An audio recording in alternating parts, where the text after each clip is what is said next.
So the first order of the day is to choose the colors I'll need to paint the ducks on the side of the Vanity. Yes, when you paint a white duck, it's not just white. Look at all these yellows, blacks, grays, parchment colors. What is this? Tons of browns for the shading, transparent browns, yellows, feet and bills are yellows, oranges, pinks, reds, reddish browns, greens for reflective points, blues, even a light purple for where those flowers reflect into the white. This is everything you need to paint a white duck.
So today is the day where I clean up all the seams around the trim, and I paint the white again to get the blue off, and then while I do that I get white on the blue, and then I have to paint the blue to get the white off, and then I get a little more blue on the white, and you do that until you're ready to stab your own hand with a fork.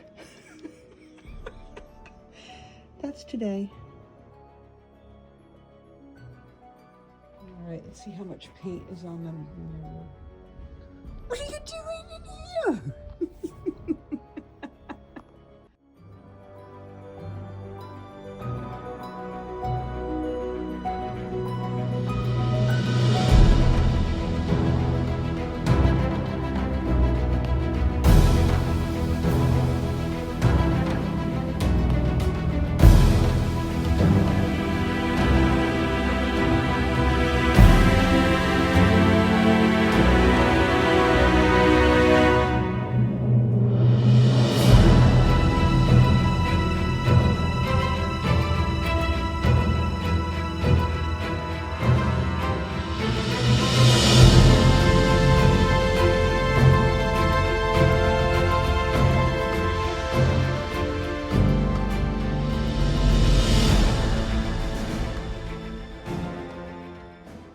This is a painted mirror. The glass goes out to here.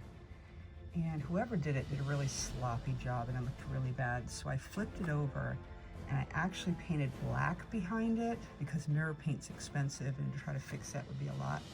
So I just kind of prettied it up, and then I ordered these transparent flower stickers. And today I'm going to be putting them around the mirror. I just wanted to lay it out and see how it looked, and I'm quite pleased. They're the same colors I found that I used in the artwork that I painted, so it should look good.